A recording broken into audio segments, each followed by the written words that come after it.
Hey everyone, this is Lucid. I'm going to be doing a Let's Play for Sceleria. Some of you have heard me talking about it in the other games. And this first episode is going to be on the National Overview. So in it we're going to talk about all of the troops, the commanders, and then the undead which we get. So Sceleria, for those of you who don't know, it's a middle-aged nation, and it is a nation of astral and death mages. It's one of the Roman nations, and it is kind of a mixture between life and death, with the idea that it is a kingdom ruled by men, but where the dead are reanimated to serve the living. So this is, I think, the last of the undead nations for me to play. Maybe I haven't played Lanka or Asphodel. I love Lanka, don't really care much for Asphodel, but anyway, you can see I'm kind of working my way through those. I do love the evil-themed nations. They're so much fun to play as. At any rate, in this... Oh, actually, another thing. I'm going back and re-recording this. I had done it before when the game was actually starting. And at the time of me recording this, the game is over. And I've actually finished another game with Sceleria. And I thought about putting that one up, but I think this is really a much more fun game. So, but I did want to include some of my kind of insight that I left out when I first did the recording, or that I didn't know, to be more precise, from having played all these other games. So I'm going back in time and I'm kind of re-recording the national overview so I can talk more about certain things. However, after this and then the Pretender design, I will probably snap back to my old self in terms of the sequence in which you will see the videos. And yeah, I'll be going through the turns as I'm playing them. So without further ado, let us get into it then. First we have the Slinger. These guys kind of suck. They just have a sling which doesn't do much damage. We'll have a very hard time making it through any armor. If you have flaming arrows, which we don't really have on this nation unless you kind of luck into it, you might consider using them, though I'd recommend against it. Importantly, these are the guys that are on your fort walls, so that part's important, and you'll get some of them in your PD. If you're fighting like glass cannon things like Micklin, you might consider massing them. They're very cheap at only 7 gold. Next we have Gladiators, and again, this is kind of our Roman-themed troop. Dudes. Gladiators changed a lot from Dominions 4 to Dominions 5. It used to be that you would get these guys, in the first combat they were in, they would disappear after that combat. The problem was if they ran into like a scout, because somebody was pinging your army, or a magic phase attack, it'd be like, okay, these guys were in a battle, let's disband them. And so one scout could kill like 200 gladiators. Now the rule is if they do damage or have damage done to them, then they're done for that fight. So, which I think is a pretty fair system. What you'll notice about them is we have two kinds. The first one's the Rotarius. Both types have rather low gold cost at only 10, very low resource cost, so you can mass them very quickly, and reasonably low recruitment point cost. So you can get a lot of them very quickly. They have decent protection, 12 is not bad. They have good attack and defense, and very good strength, and pretty good HP. So they're a very, very solid unit for very, very little. The main catch is that you lose them after one battle. Now onto the weapons. For the Rotarius, we have a net. This is pretty freaking awesome. It is going to throw a net on someone. And what this means is they're going to have their defense reduced to 0 if they get captured by it, and they won't be able to... I think they can't attack also. So very, very good for disabling elite troops. It does have a caveat that large beings will not be affected. There may also be a strength cap. I know you need a strong unit to break out of the nets. That's how I think it's a strength roll to break out. But I think if you're size 5 or 6, a net will not work on you, though it may only be size 6. But size 3 and 4 a net will work on, though they may break out a little quicker. But anyway, these are very, very good, especially against high defense troops, because once a high defense troop, like an elf or something like that, gets covered in a net, it will be very easy for you to hit them, because their defense goes, I think, to 0 when they're in a net, or it certainly gets a big penalty. Next, we have their Trident Weapon, which is a phenomenal weapon. It does 7 damage, and because it's two-handed, it gets an extra bonus from Strength. So this guy's going to hit for a whopping 22 pierce damage. And for those of you who don't know, pierce damage, actually, it's going to cut 20% of the armor out of the defending unit's armor. So it will ignore 20%. So if you have, let's say, 16 protection, it will basically set your protection to 14 for the purpose of calculating the damage versus armor penetration for the Rotarius. And so anyway, like 16 would be a pretty good protection on a unit. But yeah, going down to 14 and then having to go against 22, yeah, you're going to be doing about 8 damage a hit, which is a ton for a plus a damage roll, like a dice roll. So that's going to be a ton versus a lot of kind of heavily armored units. So this guy is a very, very good anti-elite unit. He has a cousin, the Gladiator. Very similar combat stats. He has a flail instead of the net Trident combo. And this is good against units with shields. So it's +2 attack for shields. And it has 2 attacks. So this means this guy will hit twice with it. It also has a slightly higher base attack. So whereas the spear will be doing a 13 attack roll against a unit with a shield, this guy, if the unit has a shield, it'll basically be getting 14 attack. So it's going to have a significantly higher chance of hitting. And plus it hits twice, and so it will increase the harass penalty, which will basically make that unit's defense drop even quicker.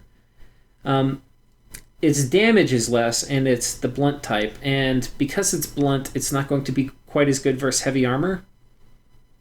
So if it's not a very heavy armored unit, this guy will be pretty good at chewing through it with 2 attacks and a reasonably high damage attack at that. And it will be a pretty high attack, so it's going to hit more often. So the way I think about these two is they're both anti-elite. This guy is more of an anti-elite if they have high defense or protection, which is usually what makes them elite. But if they're glass cannons that you want to kill, or if you just need bodies to chew through kind of a non-elite army quickly, you can use this guy. I tend to prefer the Rotarius, but these guys are also pretty solid. Now onto our Roman troops, like our real kind of front lines. First we have the Velite, and it is a skirmisher. It's 10 gold, 10 resources, 9 recruitment points. And it's pretty decent. It's got basically pretty good defense, largely due to having a shield, okay protection, and it has a javelin. And javelins are really important in expansion. It's going to give you 2 solid attacks before you close. And that will be pretty good at disrupting the enemy line, at giving you kind of a few kills before you start trading blows. And that can make a big difference because even though you may not kill a huge portion of the army, you will kill enough of the army that once you get a few more hits in melee, it might be enough to trigger that morale threshold and cause a rout, which is what you want to do in expansion. So getting a critical mass, you usually want these lower resource cost Velites early so you can get a critical mass of javelins. And then these guys are going to do an okay amount of damage, and they can hold up for a little bit in the front line, but not great. If they get hit in the body, they're going to kind of take a fair amount of damage. But they have decent defense. Skirmisher means they don't suffer a morale penalty from being in skirmish or sparse line formation. Versus archers, you can go ahead and toss these guys in a sparse line, put them in front, and they will close ranks pretty quickly without taking much damage.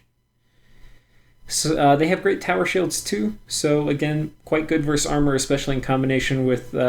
quite good versus archers, especially in combination with the skirmisher. Moving on, now we're up to the higher resource cost units. These guys, I think these are kind of the LA Legionnaires. These are kind of the brick and mortar. These are some of the most solid units for your early front line. They have decent protection, 14, so their body protection is not bad, 13 compared to 5 on the other troops. So these guys are going to deflect a fair amount of damage. They have 14 defense, which is quite nice, and then decent stats, otherwise not much to talk about. They have a sword variety. These guys had a spear. The sword variety, it's a higher damage attack by about 2, so it's going to do more damage, and they have better defense. What you're missing out on is the repel check, which is fine. So you kind of get to pick which one you want. This guy has link 3, so he will do better, at not getting repelled and at repelling. I don't really have a strong preference. I would have to kind of run a test to see which one is better for normal expansion. I tend to use this guy, the spear guy, but, well, I mean, for most of expansion, you're going to use the Velite, or the Velite. But when you upgrade, you can kind of pick either one. I don't think it makes a strong difference. These guys are probably a little better. They're probably worth the 1 extra gold. These guys are 11 versus 10, just for the extra defense and damage.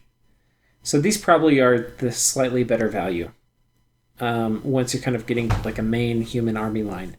Next, we have the Princeps, and these are some of the other troops we're about to talk about are old age. These are not old age, but they're significantly more expensive at 14 gold, 21 resources. You can see, though, it's not very clear what you're getting for the extra money. Basically, it's the same damage attacks, right? And the gear looks basically the same. Our protection's still 14. We have 1 more defense, and that's about all we can boast, and I think maybe 1 more hit point. So definitely just skip these guys. They suck, given the gold cost increase. So the Princeps. Next, we're on to the Triarius. These guys are kind of interesting. They're an old age troop. You don't have many old age troops in Dominions. There's a fair amount of old age commanders, but not many old age troops. So these guys are a little slow, a little weak, a little low defense. You can see their defense stat kind of sucks, but they have a plate hauberk here for their main body slot, which is better than a lot of the stuff the other guys had. And that gives them a total protection of 18. And so they're going to deflect a lot of incoming damage. Unfortunately, their resource cost is quite high at 29. But I could totally see how you would use these guys for expansion. They have long spears, which are very good at repelling. So these are very, very good defensive units with a very good chance of repelling, very high protection, and decent defense.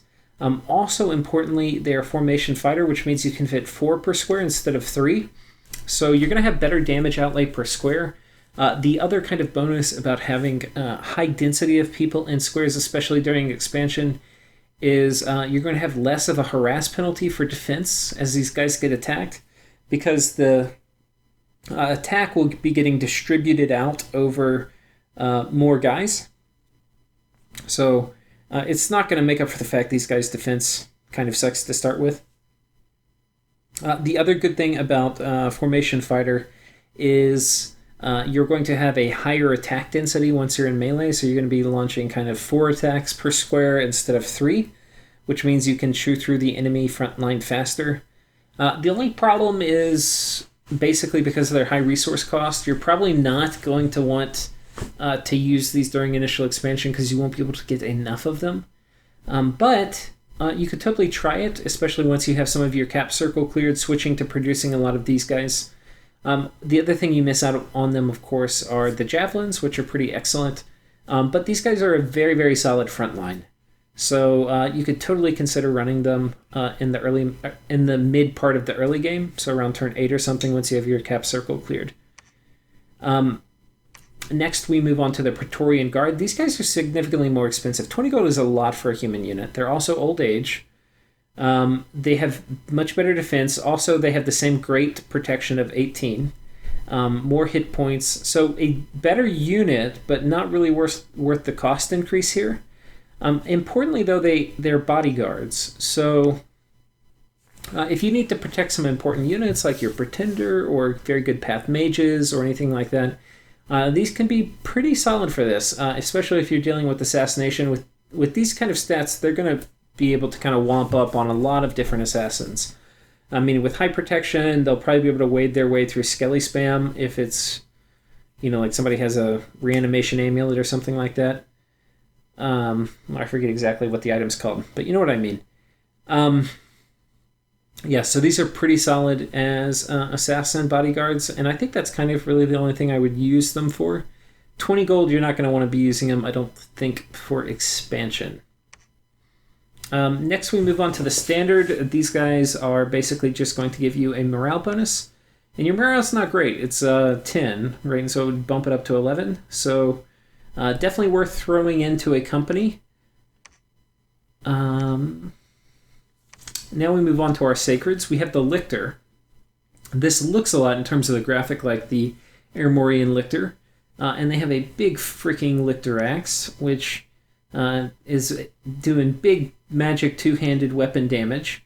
So if you're dealing with units that are going to have like thugs or something like that, which are going to have mist form or, invulnerability, this is a pretty decent way to deal with them. Stop the Dead is going to basically do paralyzing damage to dead, which is kind of situationally useful versus maybe Banes or something like that, which people do use Banelord thugs or Wraithlord thugs. So these guys would be pretty good to counter them in the late game. It doesn't really help with the expansion. Using these guys in expansion, they're very vulnerable to archer fire. They don't have helmets. They don't have a shield.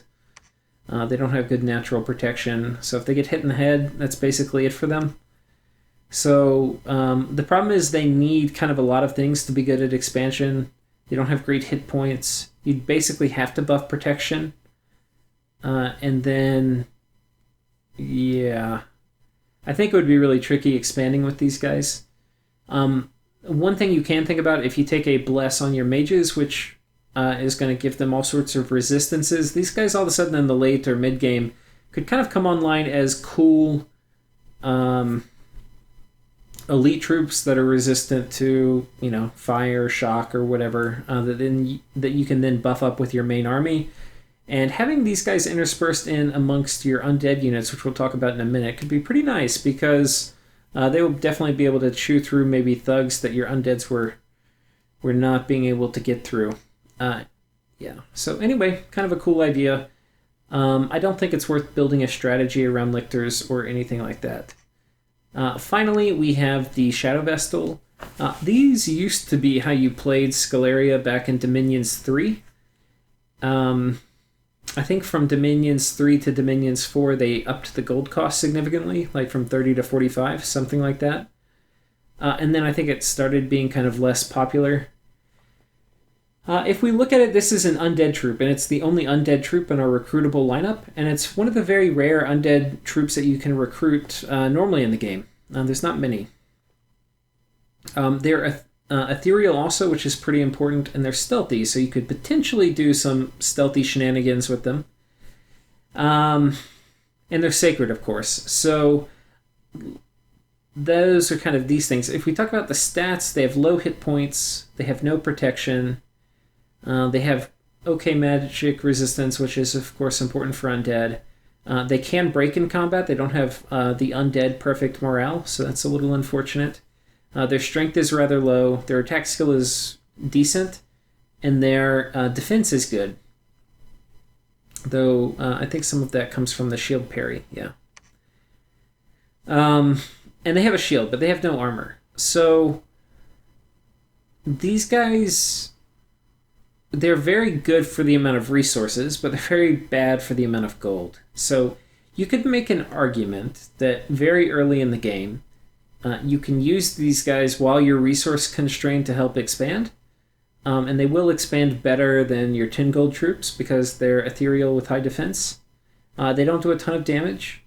It used to be you would build a bless around them, and you could come up with different things that would be kind of funny, like a luck quickness bless on these guys would be kind of hilarious. They would be pretty damn good.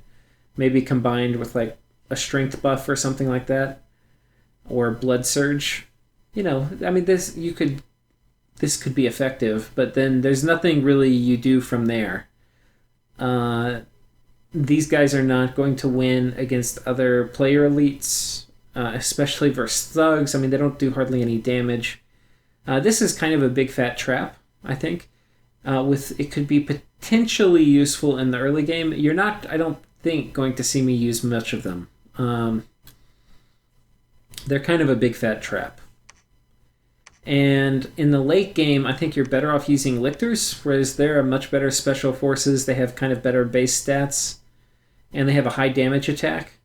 These guys in the mid and late game, I mean, there's no real reason you would want them except for being ethereal. And, I mean, honestly, that doesn't really matter, because you're going to have banishment spam coming out, which, you know, is going to ignore ethereal.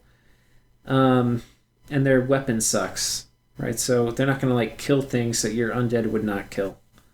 So I think these are a trap. We're going to go through the commanders in a minute. Now I'm going to go ahead and pull up the undead, and we're going to kind of talk about the different types. If you have we'll talk about the mages in a minute, but this is one of our Holy 2 mages, and your mages have the Reanimator ability. You can see this guy can get Ghouls, Soulless, Long Dead, or Horsemen. If we take one of our normal Holy 1 priests, you can see they only can get the first 3, Ghouls, Soulless, and Long Dead. So we're going to now talk about what are all the different kinds of Long Dead you can get. First we're going to talk about the Ghouls, which were the first option in the list. You basically, when you get a Ghoul, you're going to sacrifice population to get them. And we'll talk about why you might want to do that, because all the other undead do not require population. The reason why you would want to do that is because these guys are not mindless. They also have Poison Claw, and yeah, but that's basically the only reason. Is these guys are not mindless, so if you have things like Mind Blasters, which are going to focus down your only non-mindless commanders, you may want to throw some of these in, but you could also throw in human troops. But basically these are upkeep-free castle defenders. I think that's their main use. They really suck in combat. They don't have great combat stats. They do almost no damage. They get wrecked by banishment. There's a lot of reasons you don't want to take these guys into combat. Now, I said they don't have upkeep, but in a way they do, because the only way you get them is by sacrificing population. And while you're not paying upkeep per turn on these guys like you would for human units, that population would have otherwise been there and giving you income. So it's kind of like going to direct to the source, cutting out some of the income. And it can be even worse than that, because let's say turn 1 you get some ghouls out of your capital, and let's say you got 70 population worth of ghouls. Well, that 70 population that is no longer in your capital is going to give you 70 population less gold income. But next turn, if you have growth scales, that 70 population would have triggered 1 unit worth of growth. So the next turn, you're missing out on 71 population worth of gold, right? And that's without even kind of getting more ghouls. So there's a little bit of you don't really want to go on ghouls early. But I haven't run the math, but I'm pretty sure just from the way it feels, that these guys' effective upkeep is significantly less than human troops. But I could be wrong. If any of you want to do the math, I'm sure you can figure it out. You just figure out how much income do you get per piece of population, and then you take the normal human troop, how much upkeep their thing is per year, and divide it by 12 months. I haven't run it. It just feels like these guys are significantly lower upkeep. But if I'm wrong, then I'll stop getting them. But for now, I do kind of get ghouls in a situational way. So anyway, that's ghouls. Next, we have Soulless. Here are our Soulless. We've got a few different varieties. If you look at Soulless in general, they're going to have more HP than your Long Dead. They're going to have usually worse armor. That this will depend on what type of Long Dead, and horrible magic resistance, which means they just get mowed down by banishment. I mean, absolutely crushed by banishment. Meanwhile, they're also going to have decent strength, better strength than a lot of your undead or Long Dead, but not by much, but by a little bit. But they'll have worse attack and defense skills. So they are kind of a high turnover, but they're a little higher damage. Why you would want to get them is because if you have corpses in a province, you can get them. You cannot get them if you have no corpses, but you get significantly more of them than you do, your normal long dead. You get over twice as much. So if you have corpses, it's usually better to get Soulless, even though they're kind of a worse unit. Usually, in this case, more is better. And now we get to the long dead. And these, this is one of the reasons I went and re-recorded this video, is because before I just was like, okay, they're your chaff. I want to go through and talk about all the different types and how you use them. And some of this is kind of more advanced than you'll see me doing when I first play this series, because I hadn't really thought about it at that time. But they do have different uses. Now, when you get them, they're all going to be cluttered together, and so you need to kind of separate them out. The easiest way to separate them out, if they're like together like this, you know, you have them all in here in like one thing, you hold Alt down and click on them, and that will select all the units of that type, and then you can pull them down here, and then I'm going to split these up like I had before. Now, these are our unarmored varieties, and in some ways you may think they're the worst, because they have very low protection. They tend to kind of die in melee. The spear variety do less damage than the sword variety often. 16 versus 13. Pierce damage does do better damage. These would be a little better maybe against armored units, but in general, these guys are kind of going to die in melee. There's a few situations where they're useful. They have 20 map move, which compared to your armored undead of 18, these guys can oftentimes, if they're paired with the right commander, go one additional province farther, which will really help for moving units around. So your mages and stuff, we'll talk about them in more detail, but they only have 16 map movement. So the difference between having a 20 map move unit or an 18 map movement in their company won't matter on these mages, but if you get Bound Kings, which you should, and we'll talk about that in the game, you do want to give them, if you can, you split out the faster units, and then these guys can kind of roll with the Bound Kings and be much more strategically mobile. Also, they have a higher combat speed, 11 versus these guys of 8, and what that means is they're going to scoot around on the battlefield faster. So if you put them on an attack rear command, they are going to flank better. They're kind of like a poor man's cavalry. And so they will flank better than these guys. So there is value, even if you have these guys on the same commander, so they're not going to be moving faster strategically. They do make better flankers. Now we come down to the normal long dead. There's several varieties. There's the spear variety. There's the sword variety. There's kinds that have a helmet. These guys have a helmet. There's kinds that don't. No helmet. But in general, I kind of lump all of the normal or the armored units together. And even though there's kind of 4 types, and they in general will kind of roll together. One thing you have to be a little careful for is some of these things are iron, and if they're iron, when these guys go underwater, they can rust. So something to be careful of. Okay, so those are our normal long dead. Next we have our Roman themed long dead, and these are special to Sceleria and Airmore. As you can see, I'll just kind of break these up again. These were all from like one batch of summoning, right? So we get way more of these normal long dead than we do of the Roman types. So these are kind of like your elite troops.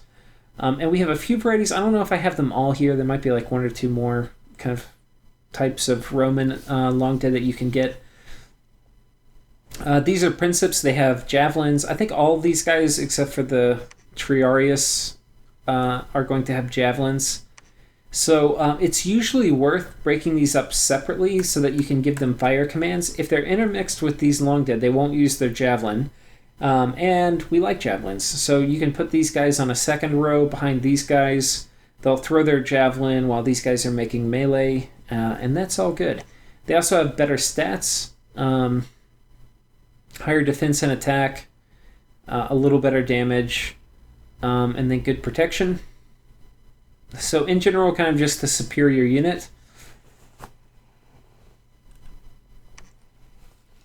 The Triarius are interesting. They have even better protection, and they have a long spear, so they're going to get the repels. So these guys are pretty solid. Unfortunately, these guys are map move 17, which is 1 slower than these guys. So if you have them all mixed together, which sometimes you'll do because you're lazy, and sometimes I do because I'm lazy, if your guys can't move far enough, sometimes you want to check, is it the Troiarius which is slowing everyone else down? Again, if you're using these guys which have 16 map move, it won't come out, but on a Mountain King, it can make a difference. So finally, we have the Long Dead Horsemen, and these you can only get with your Holy Two Priests or your Thaumaturges, and they have 2 attacks. You get a charge bonus for your first strike. They're very fast, twice as fast on the battlefield as your other units, and they have pretty decent defense. They're not really worth it as a frontline unit. I mean, you're going to have 4 attacks per square, great, but in general, these guys will kind of die the same way all your other Long Dead will in the front line. So yeah, you don't want to do these guys in the front line. Really, you just want these guys to flank. The important thing, though, is if you have them, they're going to come from a mage, and if they come from a mage, that means that mage wasn't researching. So you really have to make a decision, do you want to get these or not? Generally, I would say they're not worth it. A lot of times you want to be doing your reanimating with your priests and not with your lab units, and you can't get these guys with your normal priests that you have access to.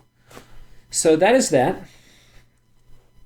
Now we're going to go back to our commanders. So we'll talk about these real quick. We've got the Scout, which is just your basic Scout.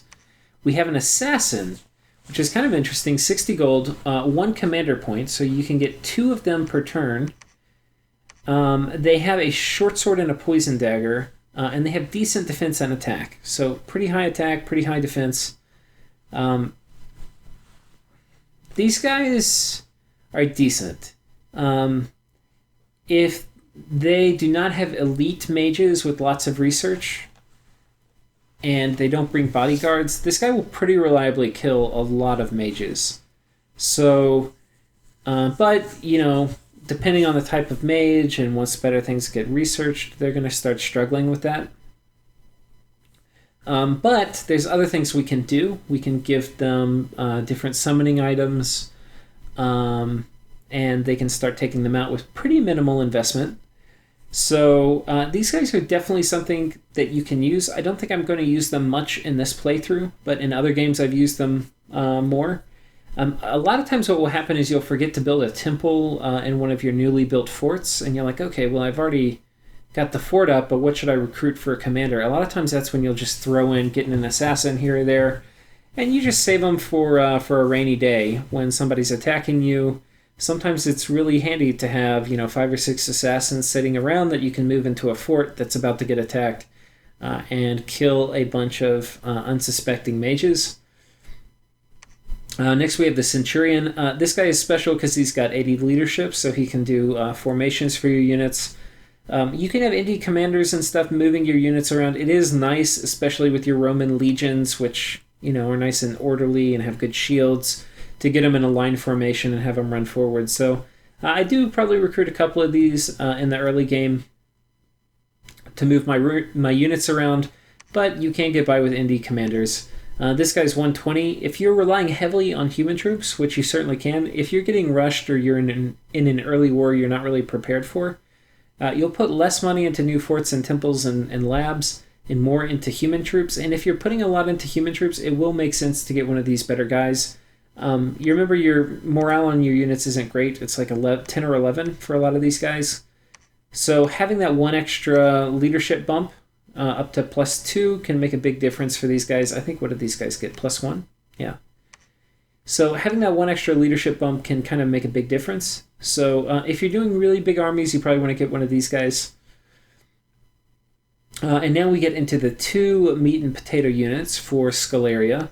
And the first one is the Cultist.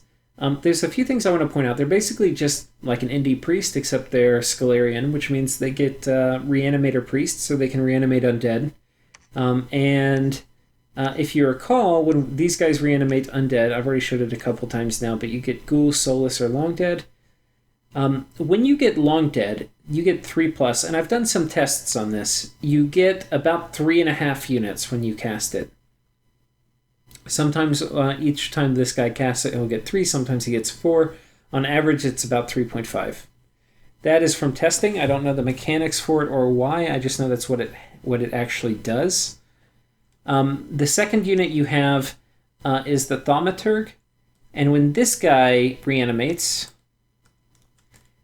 he gets 5+. And when I tested this, he gets 5.5 on average. So when you're looking at just reanimating, if that's the only thing you're going to be doing, this guy is going to get 3.5, but he only takes 1 commander point. So you can get 2 in a turn. You can see our commander points is now 0. But with the Thaumaturges, we can only get 1 a turn. So if you just want to reanimate, these guys are going to be doing 3.5 plus 3.5, which is 7 per turn on average. And these guys are going to be doing 5.5 on average. So these guys are going to give 1.5 more long dead per turn than these guys do.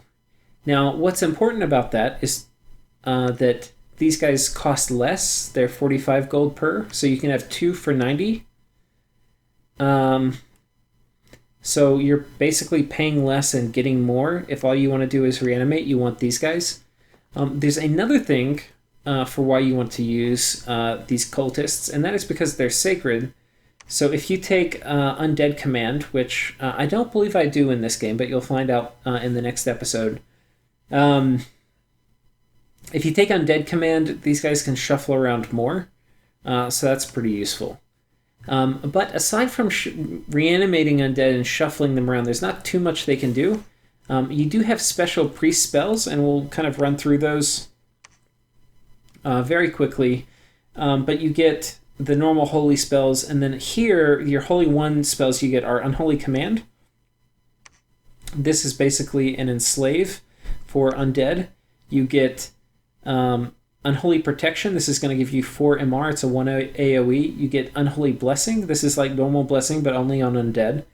And you get Unholy Power. So this is going to give you additional move speed and attack, which is really good on your units. So, but that's all these guys can do, is kind of very low-powered version of your holy spells. However, your Thaumaturge, which right now I kind of made it sound like, oh, you don't really want the Thaumaturge, you want a lot of cultists. The Thaumaturge, this is what makes the nation shine. This is the true workhorse of this nation. They are your primary researchers. They are great in the lab. They don't cost very much. They have 9 research. They're sacred, so they have reduced upkeep. They are great lab rats. And they are also very, very, very strong in the battlefield. And you may look at this and say, well, there's not a ton of great Astral 1 spells, and there's not a ton of great death spells. These guys are meant to enter communions, and they suck on their own, but in communions, they are phenomenal. They make great communion slaves. Because communions will increase your holy, you can communion these guys together to get high levels of holy, so that these guys, when they go into combat, you can have them go, communion master, and then you can have them do all of the holy spells you want to if you have a big enough communion behind them, including the very powerful Power of the Sepulchre, which is going to give unholy power to all the units on the battlefield, which is going to give you 4 attack and increased movement speed. And so this is really, really big. It's going to significantly increase the damage output of your undead army. And that's one of the things to plan around when you're doing, when you're having big fights. You definitely want to have this off in big fights. And by the time you're into the middle game, you can have this off even on small fights, just by moving little small squads of Thaumaturge communions around. Now we have Protection of the Sepulchre. This is like anti-magic, but across the whole battlefield, but it's MR negates. And then we have Apostasy, which is pretty special for this nation. It's a 50 range charm spell, and it's not enslave, which means if you get a commander, you don't have to Gift of Reason them. They actually come as a commander if you get them, and you get their items. So pretty good spell. You can cast this if you get your guys up through a communion, or your Holy 3 guys can cast it, which we'll talk about in a minute. But there's so many things you can do with the Thaumaturges. Death Astral is great. I'm not going to go talk about all of them. Those things we'll talk about as we get into the game. But what I'll say is you don't have much magic diversity here, and being able to throw, earth and water and nature into your communions is a very important part of playing them. So while they're very good, they're somewhat limited in the sense that you need more things in your communion to be really effective, but this is a great unit to start building from. Next we have the Censor. These guys actually, I don't recruit many of them, but I think they are pretty solid in the early game. There's a few things. They don't have great leadership, so they can't do formations, and they're a little expensive, but they can lead undead. And in the early game, you're going to be having a mix of troops and undead, and so you'll have to have a commander plus the priests moving guys around. So this is a way to kind of not do that, and you can just have this guy plus nobody. And he can lead all of your undead units and their accompanying living army. So they're useful for that, but probably for not much else. Then we have the Grand Thaumaturge. These guys are great. They're Astral 2, Death 2. Holy 3 with a random of air, water, astral, and death. So you get the possibility to be Astral 3 or Death 3, and then one of these cross paths. Now, there's a few things of note. One is the Death Water cross path opens up Stygian Rains. This is not very good for you, because your units are lifeless, they don't benefit from it. The Death Water cross path is going to open up, the Death Air cross path is going to open up Wind of Death and Wailing Winds, which are two very, very good spells. Additionally, the Air cross path and Water cross path, while you can't do much with Air 1 or Water 1 on their own, you are an Astral Mage, so you can bring those paths into your communions and then do high-level spells with them. And Air is of particular note, because Air has some spells which are very, very good with large skeleton horde, like Mass Flight and Fog Warriors. So this is one of the things that makes this nation reliably very powerful, is if you have the Air variety in particular, with some of your big armies in the mid-game, once you have some important things researched, you can start doing some crazy things. All right, and that's our Grand Thaumaturge. So we have now been through it all. We've gone through all our units, and our next episode will be on Pretender design. But I hope you got some insight into what the units are, what the strengths are. Actually, we haven't really done that. So final thing, we'll talk about kind of the general strengths and weaknesses of this nation. The strengths are, you have... Yeah, okay, we'll do it. We're going to repeat some of this in the next episode, so if you want to tune out now, that's cool. But the strengths is that you have very, very solid human troops that are very capable of doing early expansion. The human troops are going to struggle a little bit with heavy cav, but you have the gladiators to deal with that. So you're going to need these guys in initial expansion for heavy cav. These guys, while they're also pretty efficient and low attrition and a lot of indie expansion, versus player elites, a lot of these guys are going to get wrecked, but you have gladiators for that. So what this means is one of the criteria for playing scales is that you have good troops for expansion and you have good troops for fighting player elite units, and we check both those boxes. So that's really good. The other strength of the nation, obviously, is getting huge hordes of undead from reanimating. And you have some niche strategies with assassins. But the big weakness for this nation is lack of magic diversity. And the other thing is you're relying a lot on human mages, and there's a lot of things that can make human mages really unhappy in a fight. Like, turn 1 Earthquake, right, can kill whole communions, or it unbalances your communion so that either you kill all the masters and you have a ton of slaves and, only like 2 guys casting anything from the masters. Or you kill all the slaves and they're, half the slaves and you've got, an unbalanced master to slave ratio and then all the slaves die. Or you just kill everybody, right? Like somebody puts up Firestorm and all your Thaumaturgs die. And these guys are not that hard to kill. So you have a very good mage, but they're a little fragile. So that is definitely kind of a weakness, is, your fragility of your mages. The other weakness is you do not have much magic diversity. You only have Death and Astral in any kind of high paths, and it's going to be pretty tricky for you to get high paths on, like fire, water, air, earth, nature, blood. Good luck getting any of that. So, you can usually get by on mass amounts of skeletons in the early mid-game, but by the late mid-game, there's going to be counters out where you're not going to inflict any damage to speak of. So that's really when you're building this nation, you have to be preparing for that. What happens when I bring 2,000 skeletons and a bunch of human mages, and they're dropping Earthquake and Firestorm? What am I going to do? So anyway, that's kind of the weakness of this nation, is you've got a lot of kind of chaffy stuff which dies easily. And you also don't have a lot of access to a broad array of strategies, unless you run into some indie mages or you make up for that on your pretender. So anyway, that's kind of the overview of the nation. I think it's probably the strongest nation in the game. And I say that after having played Lemuria and Late Age Ulm and Airmore, and I've played a bunch of other nations, so maybe not on YouTube, but they are not as broken at the beginning of the game, though I think they can go toe-to-toe 1v1 with almost anybody in the beginning of the game, largely because of Gladiators. In the mid-game, though, there's very few nations that are prepared to deal with your undead swarms. And then if you prepare properly, then in the late mid-game, you're going to have a phenomenal economy. And all this will kind of come out as we play, but they're a very, very, very strong nation.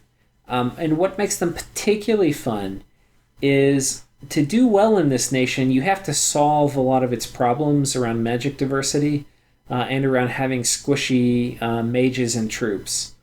So that's kind of the whole trick. And you're also dealing a lot with communions. So this is not necessarily an extremely strong nation for a new player, but if you have a solid understanding of game mechanics and all the spells available, this nation just gets better and better and better and better.